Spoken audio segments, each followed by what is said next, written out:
Happy New Year again, guys. Last year, around this time, I reviewed Dead Poet Society, so I figured that every new year I'd try to review like an inspirational sort of movie just to kind of start the year right. So now, I'm gonna lead off with this.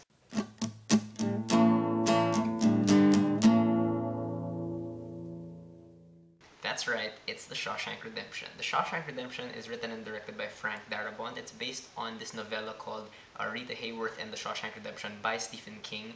It stars Tim Robbins, Morgan Freeman, Bob Gunton, Clancy Brown, James Whitmore, and Gil Bellows. The Shawshank Redemption is the story of Andy Dufresne, played by Tim Robbins, who's convicted of killing his wife and her lover. He claims he's innocent, but he's sent off to Shawshank State Penitentiary anyway, where he meets Red, another inmate played by Morgan Freeman, and over the course of a couple of decades, they spend their lives at Shawshank.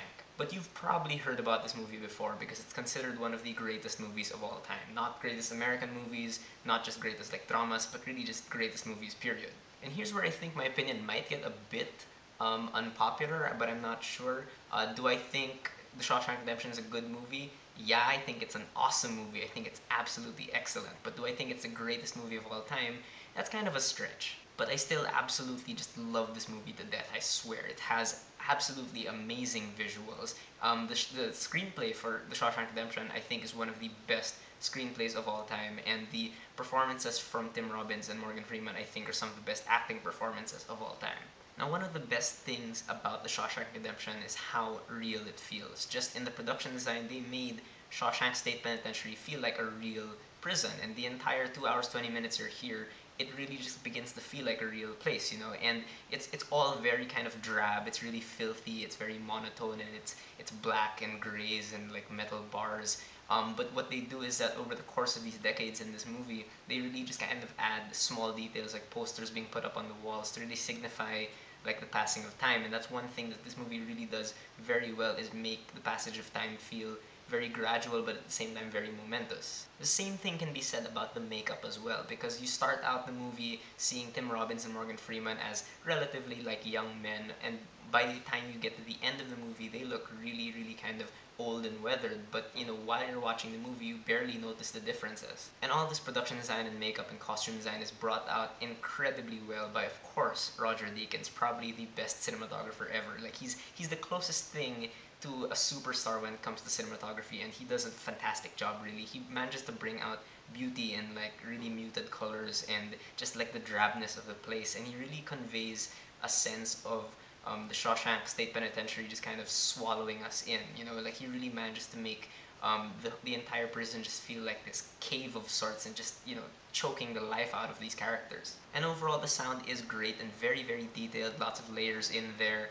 Everything is really sharp and clear, just like, you know, an echo in a jail cell. But the score here by Thomas Newman is probably like one of the best out there as well. It's just so good. It hits all these right emotional notes perfectly well. This movie is not all just depressing the entire time. In fact, it does have its light, funny moments, and Thomas Newman's score really accompanies that very well. He manages to really balance between the feeling of triumph and the feeling of defeat in the movie, just like how the movie's central conflict is between hope and fear.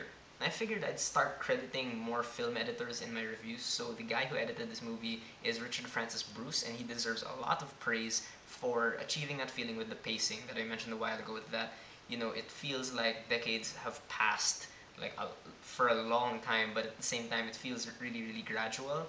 You know, the scenes in this movie really just kind of move smoothly into each other, which gives the impression that time in this movie is just really one unbroken whole.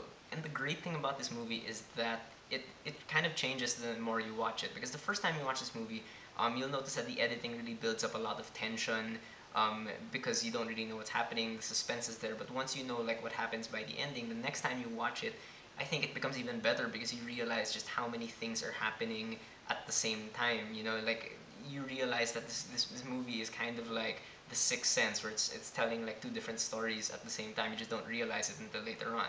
And what Frank Darabont was able to do in adapting this story, although I haven't read it, but it's so impressive to me because it's such an extremely personal character study, with Tim Robbins, Andy Dufresne in the middle, but it has the scope of an epic. You know, it really just kind of, it's so encompassing in time, and it really just feels like you've come to know this character so well. But It's so deep in its exploration of these really complex themes that you don't really realize until the end that this has also been a character study for Red, played by Morgan Freeman, you know? And really, overall, Andy Dufresne is just such an incredible character, I think, because throughout this movie, his goals and his demeanor keep changing, but at the same time, he kind of retains, like, his intelligence, his kind of cold detachment. The same can also be said about Red. You know, he doesn't start out this movie being just like the likable best friend or whatever. He has his own faults as well. And you know, throughout the movie, you see him develop and grow while staying the same. And the other characters, like the other inmates, while obviously they don't have as much screen time, they just feel so integral to the story, and it just feels like, you know, they're all a bunch of friends, really. And the dialogue in this movie is fantastic. It's just so extremely rich in subtext, and the way it's delivered is so creative. Like Frank Darabont writing the script, like he just did not go for the conventional route. He didn't, you know, decide to use exposition for anything. Like every line of dialogue reveals something about the character. Even the parts that you might argue are exposition really just kind of are much more emotional than that. Tim Robbins' performance in this movie, I think, gets a bit too much. Well, not really hate, but like I don't think people, you know, give him that too much credit, because I think he really turns in this really nuanced, subtle performance that I think works extremely well, because this character really kind of demands that you play him with like these multiple emotions going on at the same time. More often than not, they're contradictory emotions, and Tim Robbins, I think, was able to pull that off so well, because throughout the movie you don't really know whether he's innocent or not, and it's just amazing to watch Tim Robbins do that. And it's cliche at this point to say Morgan Freeman is a great actor, but here in this movie he is truly amazing. He's just so good. Again, you really feel like this character has grown so much from the beginning till the end, but at the same time he still feels like he's the same character. And I think one thing that Morgan Freeman does extremely well here is his narration, and he's famous for his narration. But you know, whereas other actors might kind of play narration kind of more lax, you know, just kind of treat it as line reading, Morgan Freeman really just infuses so much emotion into his narration that it's just, his narration alone is like a whole performance. And James Whitmore, who plays this old inmate Brooks, almost completely steals the show with just one scene.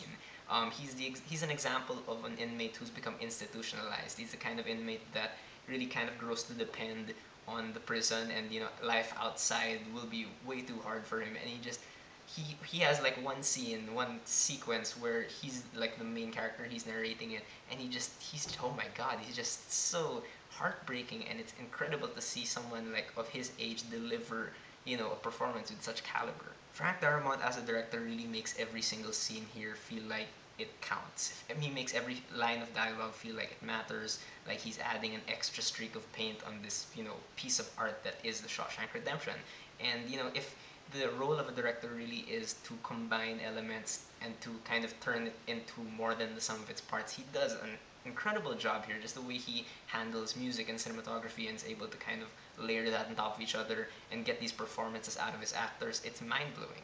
This is sort of challenging material because you just have one location pretty much, and it's a really kind of dark and depressing place, and it's easy to kind of, you know, direct this movie and kind of run it aground with repetition and just, you know, falling into the trap of making us, you know, experience how life is there by making it just really boring. But he does not make it boring at all. He really directs all the scenes here with like this real goal in mind to make it feel like it grows. So like as you watch the movie, it feels like Frank Darabont's directing style is also kind of evolving, and by the time you watch this movie, you know, another time, again, it feels just completely different. Now, I realize that it's kind of a sin at this point to say that you have problems with the Shawshank Redemption, but I honestly just have like one tiny problem with the movie. It's that I just feel like, you know, the message of this movie about hope, the way it's delivered is so pure, you know, like it's so absolute. It's saying hope is like the best thing ever, you know, no excuses and whatever. But by the end of the movie, one of the characters who you're supposed to be really rooting for does some questionable things, legally speaking, and, you know, no remorse is shown for that. And yet we're still kind of supposed to feel like, oh yeah, he's great because, you know, hope and all of that. But you know, it just kind of like the purity of the message ultimately seems to clash with like this moral ambiguity, and it makes it a bit harder to feel that good about the ending. But the ending is just really satisfying also. Although I'm not really entirely sure if the very last scene is completely necessary, but that's beside the point. But yeah, other than that, The Shawshank Redemption is an awesome movie. I mean, come on, it's like a classic at this point. And it's interesting to note that this movie actually kind of bombed at the box office when it premiered. It did not make its budget back. I think it only earned it back like when they had to screen it again the following year during Oscar season, and now it's one of the greatest films of all time. It's crazy. And I really do think it's kind of relevant to bring it up here at the beginning of 2015, because a lot of people might kind of see every new year as like the beginning of another like drag, and hopefully this movie can kind of renew your hope that 2015 has a lot of opportunities in store. We just have to grab those opportunities. So what do you guys think of the Shawshank Redemption? Did you love it? Did you hate it? Whatever you thought, whether you agree with me or not, please leave me a comment. Let's have a conversation.